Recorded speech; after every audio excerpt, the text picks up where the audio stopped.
Queridos, recebam a paz do Senhor. Evangelho de Jesus, segundo escreveu João, capítulo de número 3, versículo de número 16.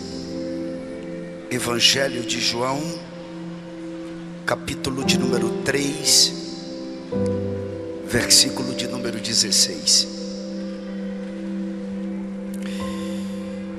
Porque Deus amou o mundo de tal maneira que deu o seu Filho unigênito, para que todo aquele que nele crê não pereça, mas tenha a vida eterna. Por favor, por duas vezes, vamos juntos? 3, 2, 1. Porque Deus...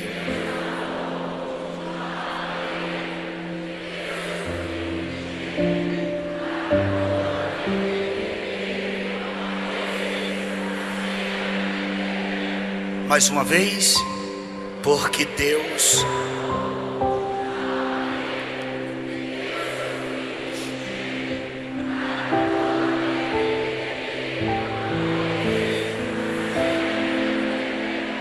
Amém. Por favor.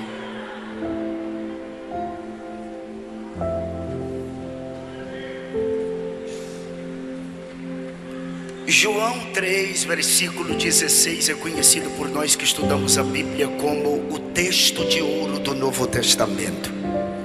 A realeza e a grandeza que se dá a este texto é porque nele está intrínseco, nele está retratado o indizível amor de Deus por nós.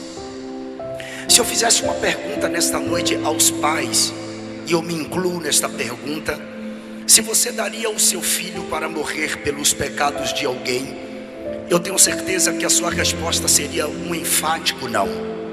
Eu não daria o David nem o Samuel para morrer pelos pecados de absolutamente ninguém.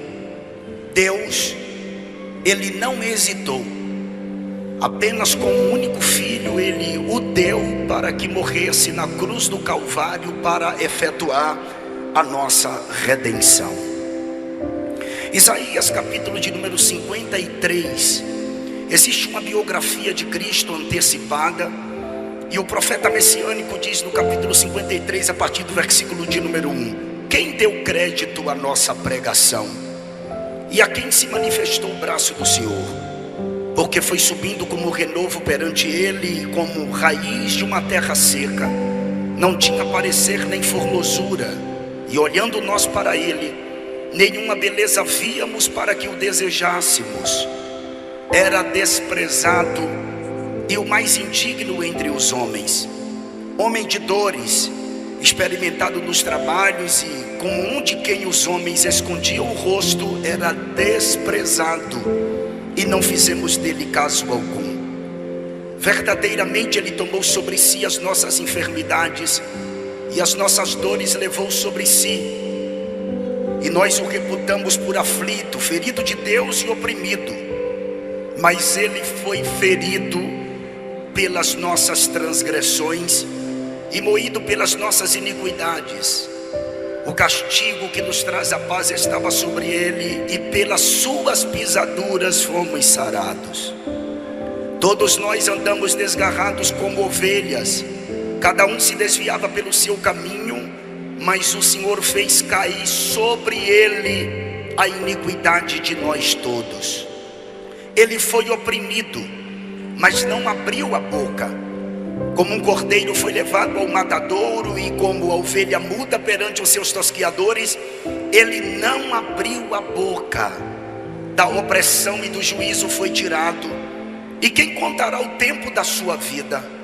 Porquanto foi cortado da terra dos viventes, e pela transgressão do meu povo foi ele atingido. E puseram a sua sepultura com o ímpio e com o rico na sua morte, porquanto nunca fez injustiça, nem houve engano na sua boca. Todavia, ao Senhor agradou moê-lo, fazendo-o enfermar. Quando a sua alma se puser por expiação do pecado, verá a sua posteridade, prolongará os dias e o bom prazer do Senhor prosperará na sua mão. 750 anos mais tarde, nasceu Jesus em Belém. Todo mundo sabe que ele nasceu em Belém. Ele foi criado na pobre e miserável Nazaré. Pobre e miserável Nazaré, porque Nazaré era um lugarejo chamado de cidade, que não tinha mais do que 100 famílias. Famílias agricultoras que dormiam no chão. Isso significa dizer que Nazaré não passava de 300 habitantes. Foi exatamente neste lugar que Jesus foi criado. Muita gente me pergunta em alguns seminários que eu dou: pastor, como que foi a infância de Cristo? Por que a Bíblia omite a infância de Cristo? Só fala apenas quando ele tinha 12 anos de idade, que ele pregou no templo. Existe um propósito para isto? Não existe propósito absolutamente nenhum em a Bíblia omitir a infância de Cristo. E isso porque a infância de Jesus foi como a infância de todo garoto judeu, assim como a sua adolescência, assim como a sua juventude. Com 5 anos de idade, era o período em que o menino passava por um outro ciclo de vida, ou ele entrava num novo ciclo. Ele começava a estudar os 5 primeiros livros da Bíblia: Gênesis, Êxodo, Levítico, Número e Deuteronômio. Quando ele completava 10 anos, ele já tinha decorado todos os 5 primeiros livros da Bíblia, e ele entrava num segundo ciclo de vida, onde nesse segundo ciclo de vida ele aprendia sobre os livros históricos, poéticos e proféticos. Quando o garoto completava 14 anos de idade, era o momento do garoto decidir acerca da sua vida. Ou ele iria aprender aos pés de um mestre, ou senão ele iria dedicar-se à profissão do seu pai. Como Jesus não tinha um mestre à altura para ensiná-lo, Jesus optou a dedicar-se à profissão do seu pai. Isso significa que Jesus trabalhou durante toda a sua vida com prego, martelo e madeira, os instrumentos da sua própria crucificação. Quando ele completa 30 anos de idade, ele coloca a sua caixa de ferramenta nos ombros, vai até o Rio Jordão. Lá é batizado pelo seu primo João Batista, e a partir de então dá-se início ao seu ministério. Quando Jesus começou a pregar, Jesus se estabeleceu na cidade de Cafarnaum, uma cidade naquela época considerada uma grande cidade, com cerca de 3.000 habitantes. Jesus não só passou a residir em Cafarnaum, como também Cafarnaum se tornou sede do seu ministério. Quando Cristo começa a pregar, várias invejas surgiram por conta das facções religiosas existentes naquela época. O Evangelho segundo escreveu Lucas, no capítulo de número 4, versículos 28 e 30, diz que na primeira pregação que Jesus fez, tentaram matá-lo. A verdade é que nos dias de Jesus existiam pelo menos 26 facções religiosas, mas a maior e mais implacável e contundente perseguição sofrida por Cristo foi por conta da cúpula judaica. A cúpula judaica era composta de 3 classes de pessoas que viviam interligadas entre si. Eram eles os escribas, os homens inteligentes daquela época, os chamados copistas da lei, os anciãos, que eram os homens dotados de caráter maduro, que tinham habilidade para aconselhar as pessoas que lhes procuravam, e os fariseus, que controlavam 60% do povo no quesito religião.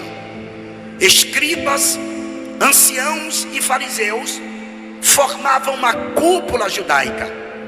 Cúpula esta que, desde que Cristo iniciou o seu ministério, de alguma forma planejaram, incitaram o povo a matar Jesus. Em Marcos capítulo de número 14, versículos 1 e 2, tem o plano para matá-lo.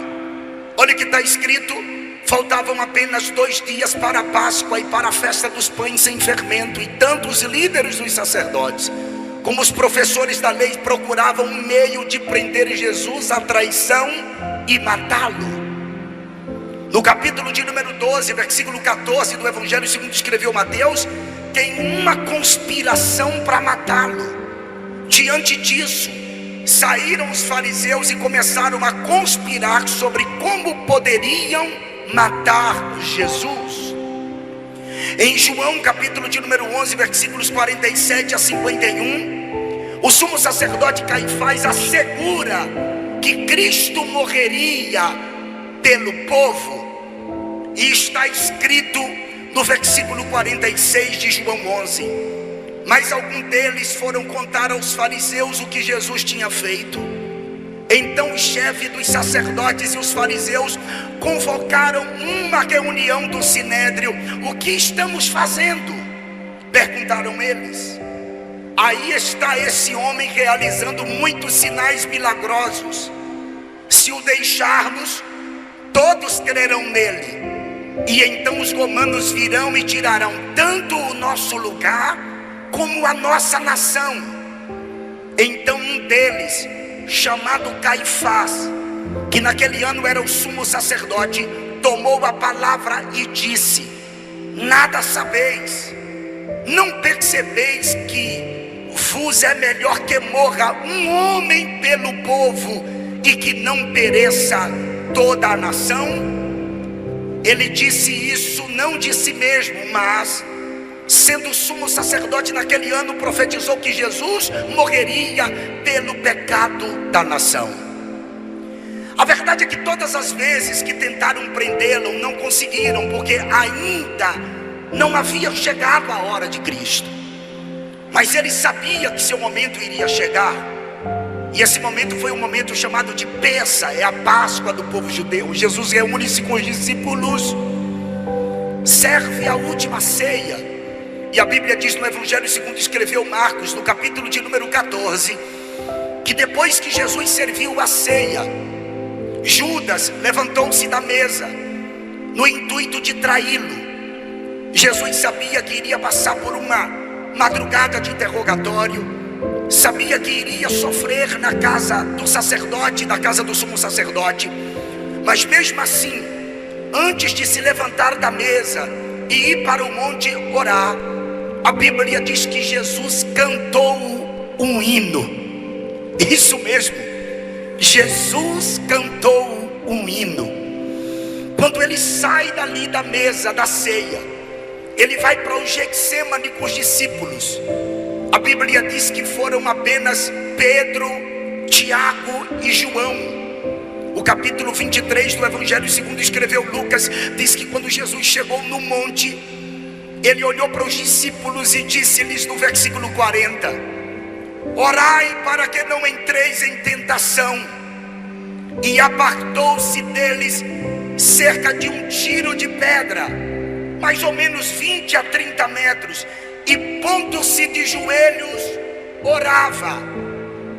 A oração de Jesus no versículo 42 de 23 de Lucas diz que ele orava assim: Pai, se possível, passa de mim este cálice, todavia não seja feita a minha vontade, mas a tua.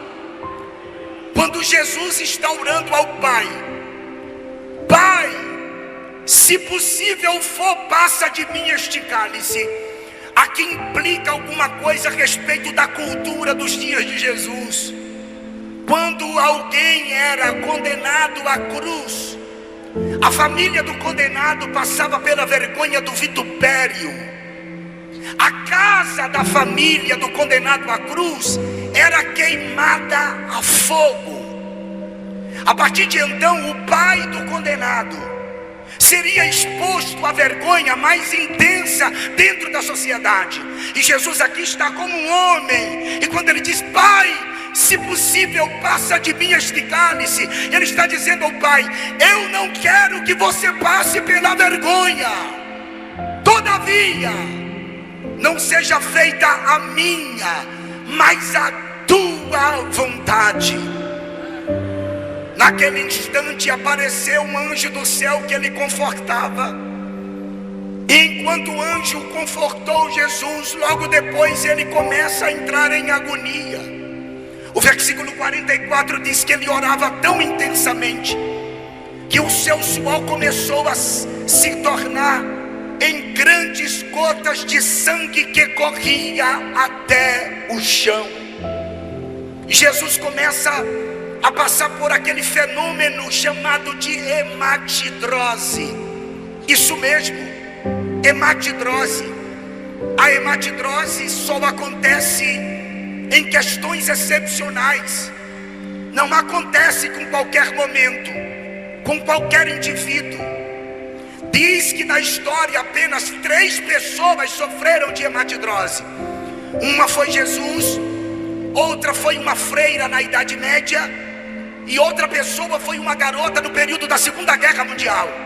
Na história não registra outras pessoas que sofreram de hematidrose. E a pessoa, para sofrer de hematidrose, quando as glândulas sudoríparas são rompidas, para que o seu suor fique pigmentado com sangue, é preciso uma questão excepcional, provocado por uma fraqueza física, acompanhado de um abatimento moral violento, causado por uma profunda emoção, um profundo medo, um terror.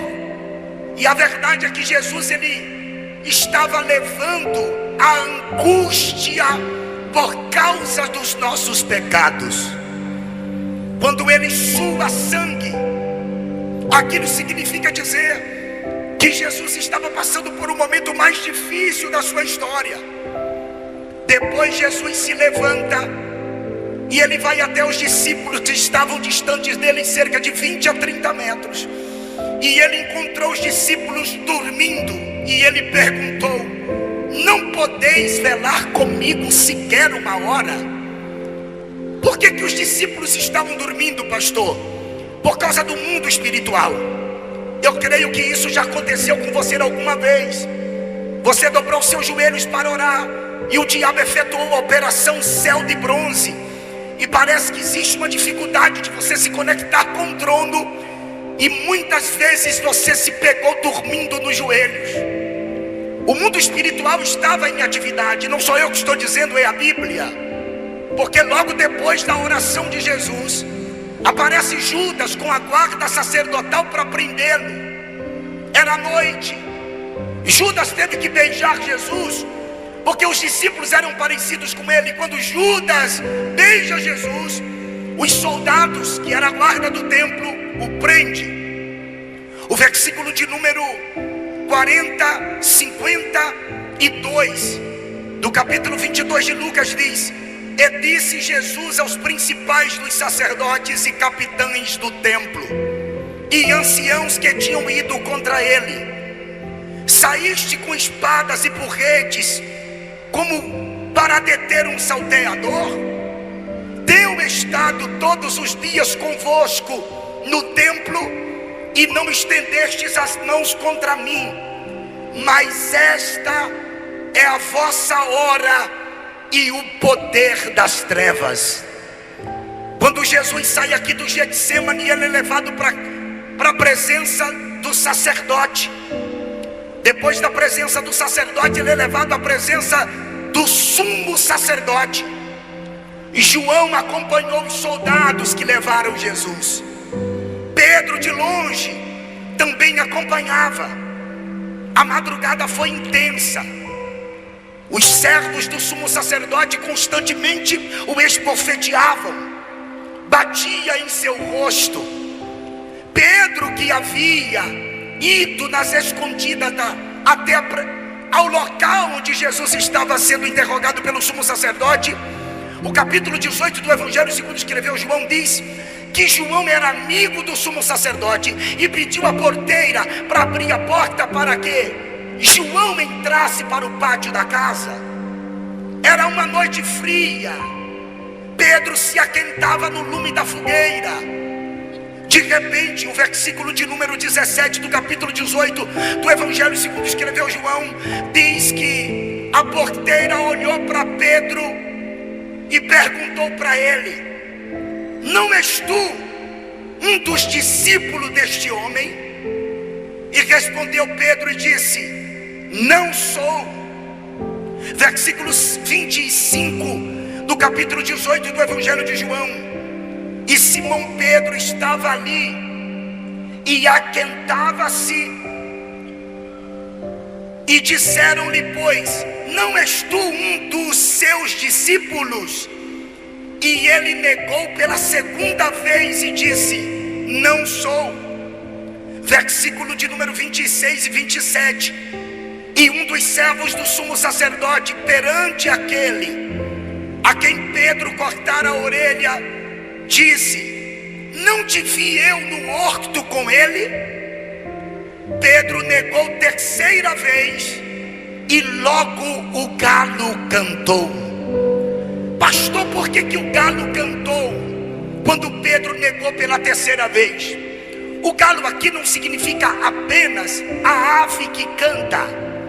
Aqui significa pelo menos duas coisas. Primeiro, era o momento da troca da guarda romana. Os soldados que passaram a noite iriam para o descanso e outros assumiriam o posto.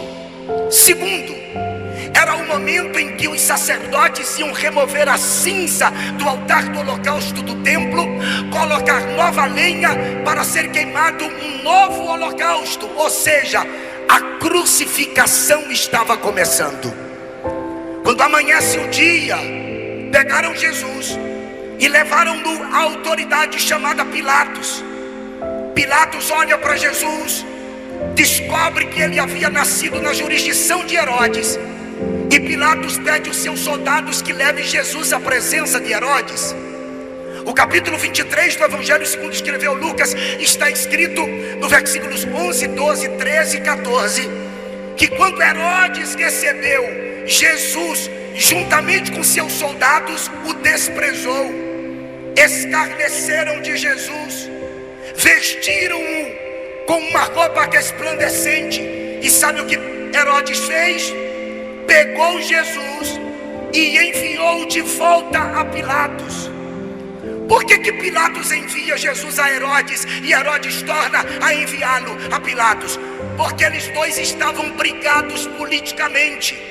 E a Bíblia quem diz isso, versículo de número 12 de 23 de Lucas: e no mesmo dia Pilatos e Herodes entre si se fizeram amigos, pois dantes andavam em inimizades um com o outro. Quando Pilatos recebe Jesus de volta, a Bíblia diz que Pilatos ordenou que o flagelasse. O flagelo era algo insuportável. E a verdade é que depois do flagelo, a autoridade por nome Pilatos era para soltar Jesus. Eu creio que a maioria dos que estão aqui já viram aquele filme de Mel Gibson chamado de A Paixão de Cristo. No meu ponto de vista de investigador desse assunto, ninguém relatou tão apropriadamente a crucificação de Jesus e o seu flagelo como este filme A Paixão de Cristo. E se os senhores não conhecem esse filme, por favor assista.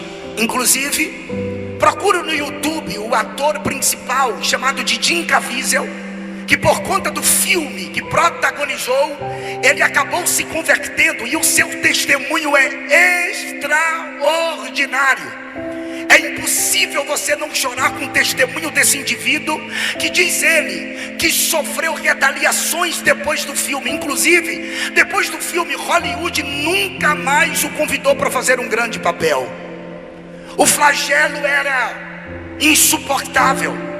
O prisioneiro, o condenado, apanhava nas costas, na frente, até mesmo na sola dos pés. Os soldados mais fortes empunhavam as orragues com bolinhas de chumbo ou ossos de carneiro em tiras múltiplas, e batia com tanta violência no condenado, que perfurava o tecido humano e grudava até mesmo nos ossos e nas costelas do condenado. Jesus passou por tudo isto. Depois do flagelo, pegaram Jesus e apresentaram a Pilatos. Pilatos tinha autoridade para soltar Jesus. A Bíblia diz que era Páscoa, e por ocasião da Páscoa devia se soltar um prisioneiro. Vale lembrar que isso aqui não é um princípio bíblico, isso aqui é um costume que os judeus criaram de soltar alguém por ocasião da Páscoa. O capítulo 18 do Evangelho segundo escreveu João, versículo de número 39. Olha o que Pilatos diz para o povo: mas vós tende por costume que eu vos solte alguém por ocasião da Páscoa. Querei, pois, que eu vos solte o rei dos judeus? Pilatos era para ordenar a soltura de Cristo, mas ele vai perguntar aos judeus o que os judeus gostariam que ele fizesse. Os judeus responderam: nós não queremos que você solte Jesus, nós queremos que você solte Barrabás. Barrabás era um terrorista, um inimigo público, um inimigo do Estado, um indivíduo que havia causado problemas graves para as autoridades daquela época. Mas mesmo assim, o povo disse: nós queremos que você solte a Barrabás. E lógico, dentro do ponto de vista lógico, se eles pediram que soltasse a Barrabás, logo Pilatos devia trancafiar Jesus ou prendê-lo. Só que Pilatos pergunta: e o que eu faço com Cristo? A multidão respondeu: crucifica-o, crucifica-o. Pilatos, que morava na Fortaleza Antônia com a sua esposa Cláudia, perguntou isso estando na parte superior da sua casa. A multidão estava no pátio gritando: crucifica-o, crucifica-o. E Pilatos desce as escadas, vai até o pátio da casa, entrega Jesus no meio da multidão. Dali a multidão assumiu, pois agora Jesus é conduzido até o Gólgota. Da casa de Pilatos até o Gólgota era 1 hora, o indivíduo levando a cruz nas suas costas. A verdade é que não era uma cruz, senhores, e por favor, isso aqui é porque vocês entendam. Não era a cruz inteira, era o patíbulo. O patíbulo da cruz é a parte horizontal, onde se coloca as mãos. O estirpe da cruz, a parte vertical, ficava no monte. E por que não era a cruz inteira, pastor Denilson? Porque ninguém suportava o peso do estirpe e do patíbulo. Porque a cruz inteira pesava aproximadamente 140 quilos. Somente o patíbulo pesava em torno de 60 quilos. O indivíduo não tinha como levar em suas costas, e ele pega o patíbulo e ele vai caminhando em direção ao Gólgota. A multidão fez um corredor móvel até chegar no Monte Caveira. Enquanto ele caminhava, o povo chutava, esbofeteava-o, cuspia ali. Ele estava muito fraco, apático, ele estava com fome, com sede. A Bíblia diz que ele caiu algumas vezes. Teve um momento que ele caiu, que viram que ele tinha dificuldade de se levantar, e pegaram um homem por nome Simão de Cirene, ou Simão Cirineu, e constrangeram a levar a cruz. Isso aqui vale a sua vida, porque quando a gente não suporta levar a cruz que está tão pesada, por favor, não desista, porque sempre aparece um Simão Cirineu para nos ajudar. Sempre o Espírito Santo está presente para nos dar uma mãozinha. Ele vai caminhando mesmo assim. Quando chega no monte, Deitaram Jesus no estirpe que estava no chão.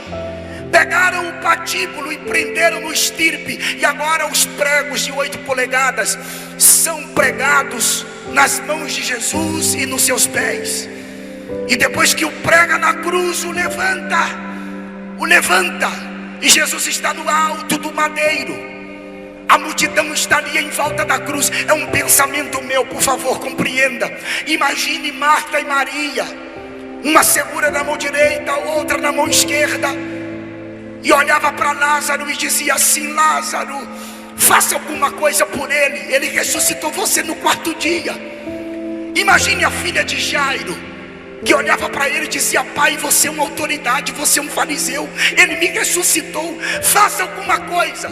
Mas ninguém tinha como livrá-lo daquela cruz. A situação dele era tão deplorável, que ele estava precisando fazer uma oração por aqueles que estavam escarnecendo dele. E ele estava um pouco pendido para frente. Seu oxigênio estava seu cérebro estava sem oxigênio. E ele precisava inspirar, encher o pulmão de ar, raciocinar, para ele poder fazer uma oração por nós. E como ele estava pendido para frente, ele pega pelos pregos, e ele levanta o seu corpo, enche o seu pulmão de ar, oxigena o cérebro, e ele faz uma oração dizendo: Pai, perdoa-lhes, porque não sabem o que fazes. A mensagem desta noite, eu não sei se vocês já entenderam, não é uma mensagem de reteté. Esta é a maior mensagem da Bíblia, a cruz de Cristo.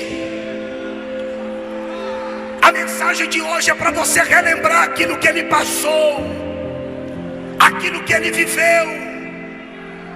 Aleluia. Esses dias na internet, nas redes sociais, eu vi muitas pessoas comentando, por causa da escola de samba em São Paulo, Gaviões da Fiel. Inclusive deputados emitiram nota de repúdio, porque a Gaviões da Fiel colocou 2 atores, um representando Cristo e o outro Satanás. E Satanás pisava em Cristo, maltratava Cristo, chutava Cristo. E eu vi que muitas pessoas não entenderam absolutamente nada, ou melhor, não entendem nada da crucificação. Não foi o diabo quem pisou em Jesus, não foi o diabo que chicoteou Jesus, não foi Satanás quem pisou Jesus. Satanás, na verdade, não encostou um dedo em Jesus. Tudo quem fez foi o Pai. 53:10 de Isaías: ao Pai agradou moê-lo. Deus moeu, Deus castigou. O chicote foi do Pai, pastor. A ira foi do Pai. A cólera foi do Pai. O Pai foi quem fez aquilo com o Filho, e não o diabo. E por que o Pai fez? Porque se ele fizesse comigo e contigo, nós estaríamos perdidos. Por que ele fez com o Filho? Porque ele é justo, imaculado, santo, cordeiro. E ele estava dizendo: eu vou chicotear meu filho, Eu vou derramar minha ira sobre meu filho. Eu vou bater no meu filho. Eu vou expor meu filho ao vitupério para salvar você, Neemias, para salvar você, Moisés, para salvar você, Peterson, para salvar você, Denilson. Pegue na mão de alguém, por favor, diga: ele fez isto por você. Fale para alguém, fala. Pega na mão de alguém, pega na mão de alguém, pega. Ele fez isto por você. Ele fez isto pelo senhor, pastor. Ele fez isto. Aleluia. Aleluia. Aleluia. Aleluia. O diabo não encostou a mão nele. Pelo contrário, o diabo não queria que ele fosse para a cruz.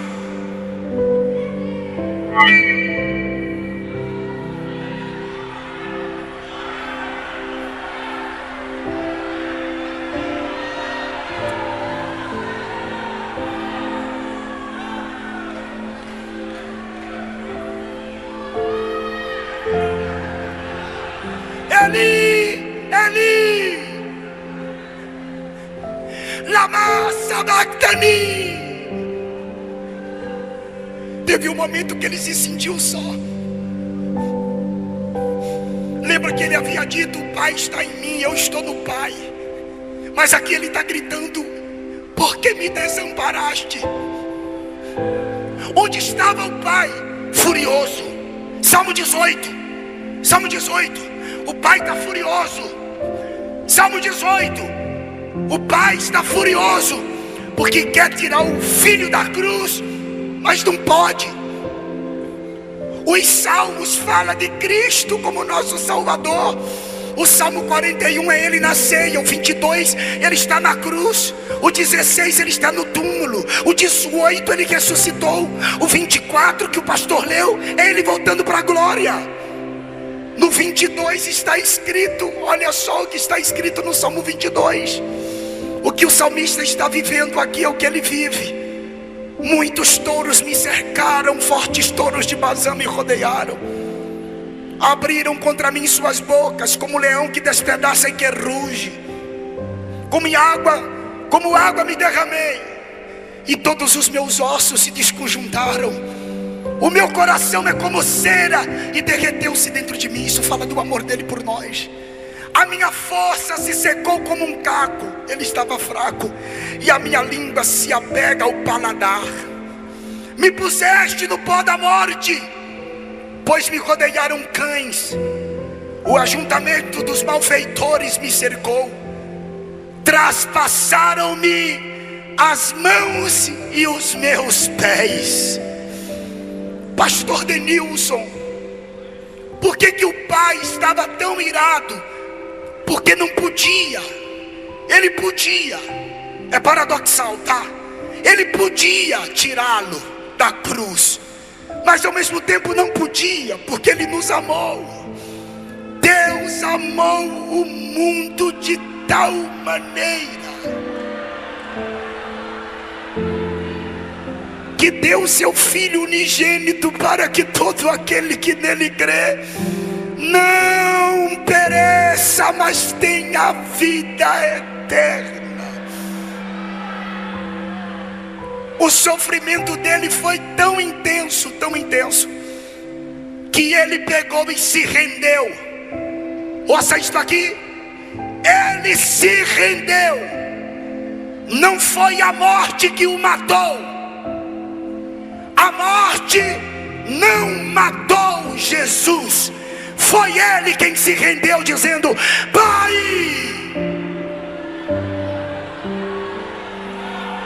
O reverendo Moon disse que veio para cumprir aquilo que Jesus não cumpriu, porque Jesus morreu em missão. Ele se enganou. Antes de morrer, Jesus gritou: Pai, está consumado.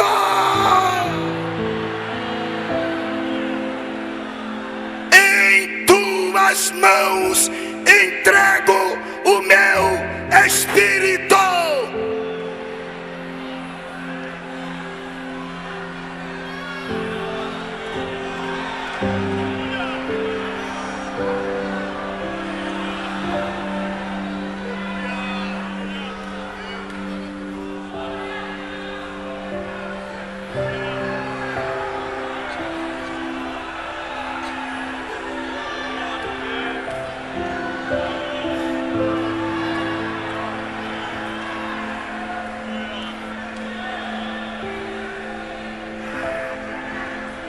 quando ele expirou, ele vai para o tabernáculo celestial. Hebreus 9, versículo 36, se não me falha a memória, ele precisa purificar o tabernáculo verdadeiro. E quando ele morre, que ele chega lá como sumo sacerdote, o véu do templo de 30 centímetros de espessura rasgou-se de alto a baixo. Ele estava dizendo: eu cheguei aqui, o caminho está aberto. Eu vou ter que pedir agora, levanta a mão para dar um grito de aleluia para o Cordeiro de Deus. O véu não rasgou para Deus sair, o véu se rasgou para eu entrar, para você entrar.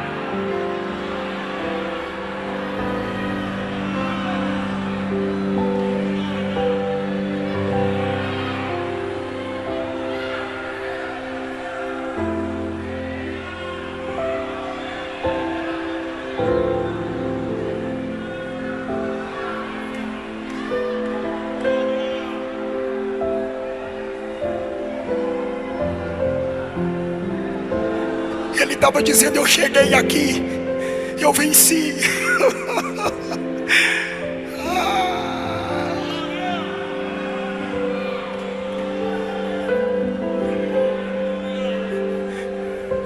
Pastor, mas e daí? Tem uma história tão linda. Se você quiser saber, você compra o meu livro Inferno, Ficção Realidade, que está ali fora, para você entender como foi que aconteceu depois. Eu corri muito. Ele muda as vestes porque ele tem que ir no mundo dos mortos. E bíblica e teologicamente é provado isso através dos tipos. Por que ele muda de roupa? Porque ele precisa ir no mundo dos mortos, do chamado de Hades. Ele vai anunciar sua vitória. Ele não prega o Evangelion, boas novas de salvação. Ele só anuncia. O seio de Abraão estava lá. Abraão. Por que seio de Abraão? Por causa da esperança de Abraão. E por que estavam ali? Porque aqueles que morriam em Deus no Antigo Testamento não podiam subir, porque havia uma separação entre Deus e o homem. Mas agora o véu rasgou-se. Lembra do que Jesus disse ao ladrão da direita, o Dimas? Hoje estarás comigo no paraíso.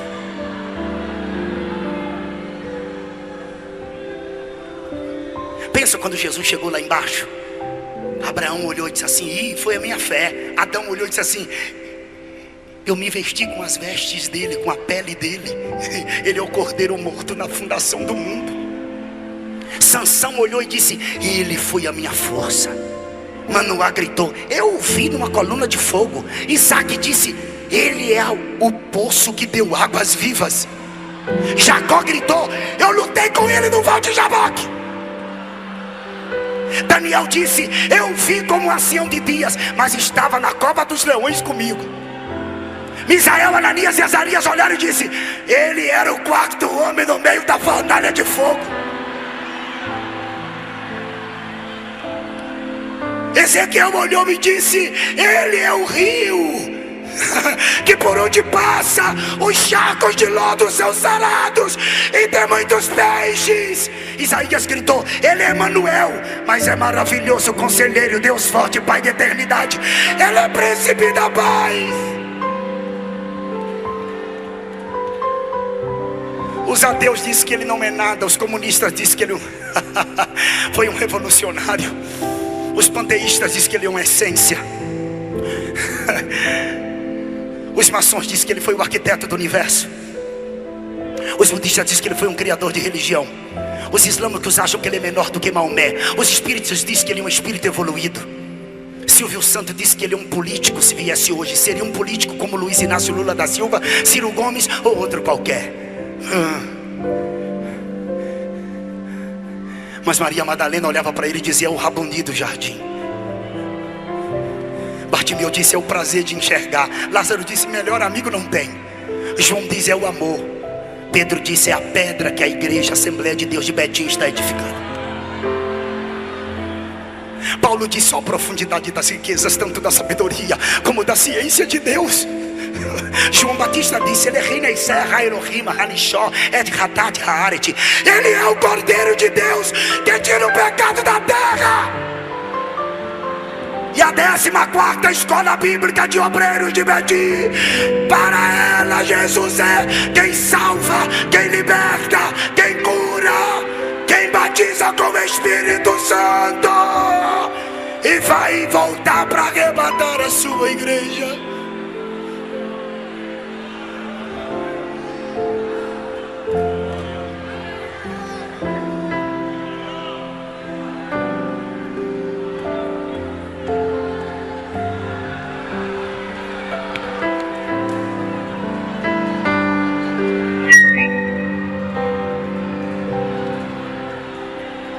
Quem celebra Cristo nesta noite, levante a mão, levante a mão, levante a mão, levante a mão. Dá um grito de aleluia para o Cordeiro de Deus.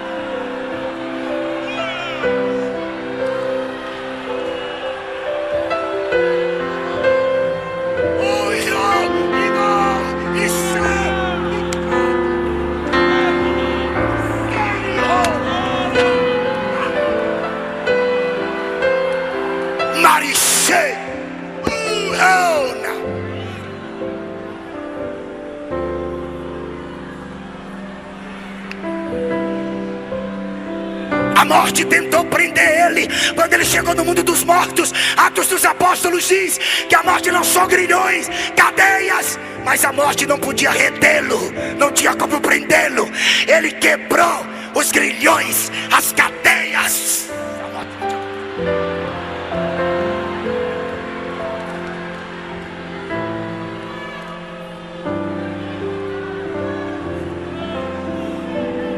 Pega na mão do crente aí, pega na mão do crente aí, pega. Fala, tudo isso ele fez por você, fala.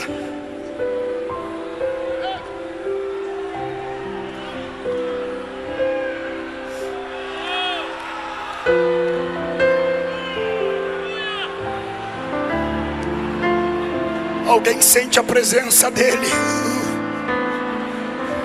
Alguém sente a presença dele. Alguém sente a presença dele. Alguém sente a presença dele nas arquibancadas. Alguém sente a presença dele. Alguém sente a presença dele. Então celebre, celebre a ele. Eu quero terminar a mensagem de pé porque meu tempo está chegando. Fica de pé, fica de pé, fica de pé, fica de pé, fica de pé.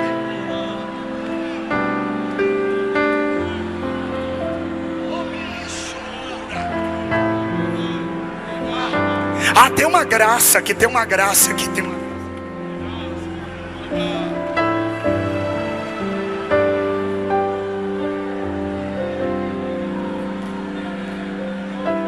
Domingo de manhã cedo, as mulheres do sepulcro. Quem? Maria Madalena. Quando chega no sepulcro, o sepulcro estava vazio, o sepulcro estava aberto.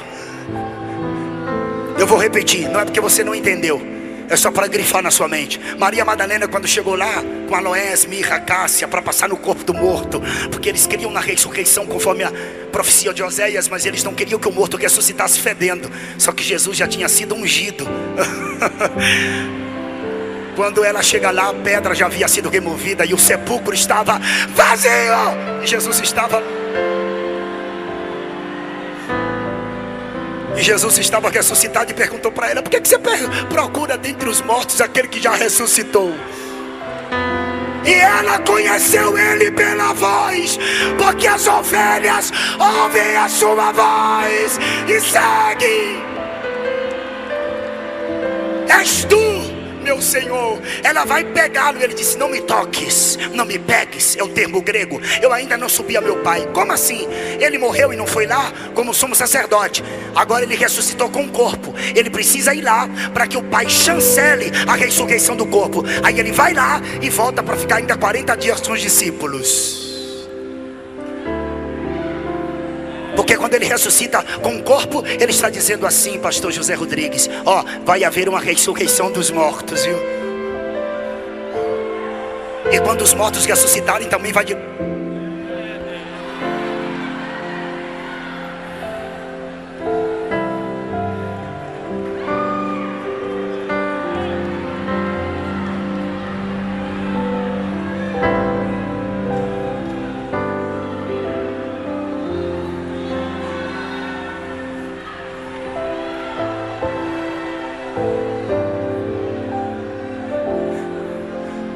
Vai e avisa para Pedro que eu estou vivo. Por que avisar para Pedro? Porque Pedro havia negado. Em outras palavras, ele estava dizendo: diga a Pedro que eu perdoo ele, que ainda está de pé o meu pacto com ele.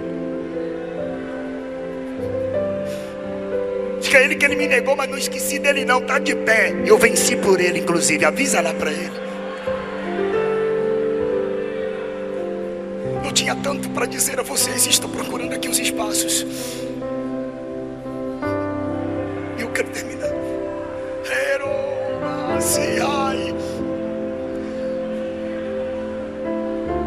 Alguém olhou para um pastor que estava participando de uma reunião de vários líderes de religião, e os líderes de religião sempre olhavam para o pastor e zombavam do pastor. E um deles perguntou: você fala tanto do teu Cristo que está vivo, mas teu Cristo, quando morreu, nem um sepulcro ele tinha para ele. E o pastor respondeu: para que ele queria um sepulcro para ele mesmo, se ele só ia passar um final de semana? O sepulcro está vazio. He's not here. Ele não está mais aqui.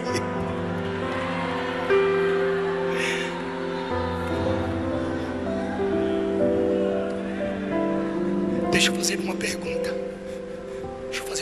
Fica assim como você está. Você vai me ajudar. Quem se encontra afastado da igreja aqui, levanta a mão. Faz assim: pastor, me afastei dos caminhos do Senhor. Faz assim: quero te ver. Quem aqui se afastou dos caminhos do Senhor e se encontra aqui? Faz assim com a tua mão para que eu possa te ver. Alguém? Levante uma das suas mãos para que eu possa te ver, por favor. O Espírito Santo está te chamando de volta. Vem, eu quero orar por você. Venha, venha.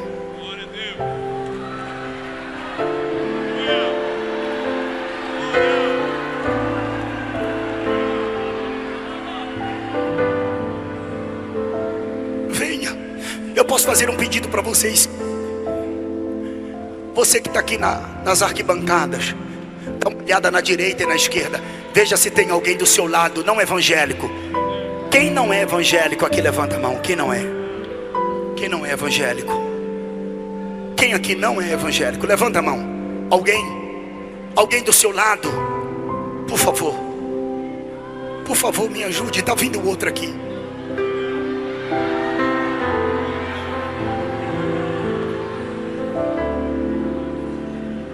Tem mais alguém? Tem mais alguém? Eu pediria por obséquio, ao seu lado esquerdo, direito, alguém que se encontra afastado, afastada. Cadê? Traz ele aqui. Eu quero orar por você. Vem. O Espírito Santo está te chamando. Vem. Vem. Vem, vem, vem, vem, vem, vem, vem. Ouvir o meu Senhor bater na porta e o meu coração queimou. Ouvir o meu Senhor bater na porta e o meu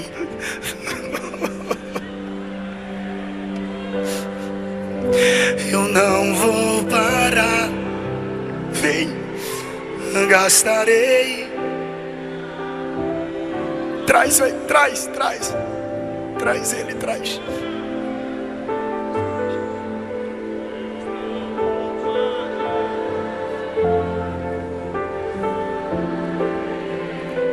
Tá vindo mais alguém?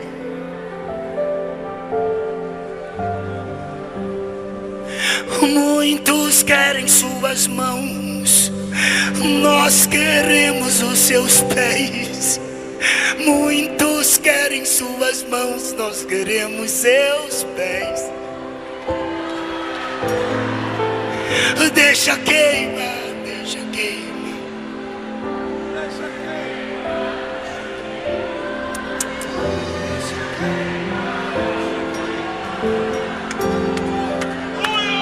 Yeah! Deixa queimar, deixa queimar. Deixa queimar, deixa queimar. Deixa queimar, deixa queimar.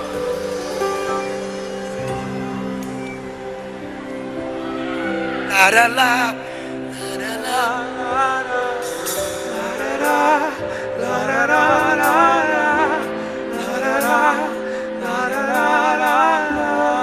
traz ele, traz ela, traz.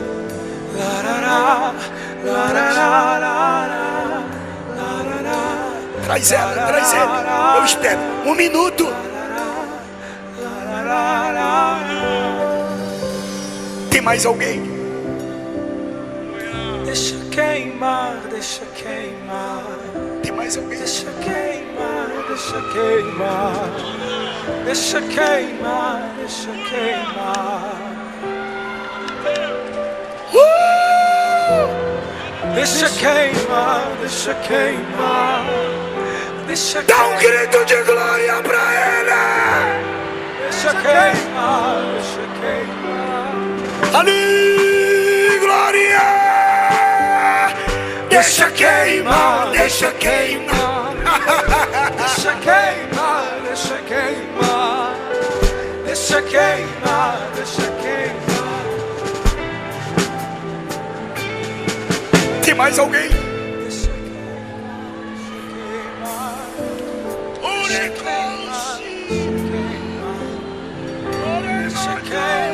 deixa queimar. Deixa queimar, deixa queimar.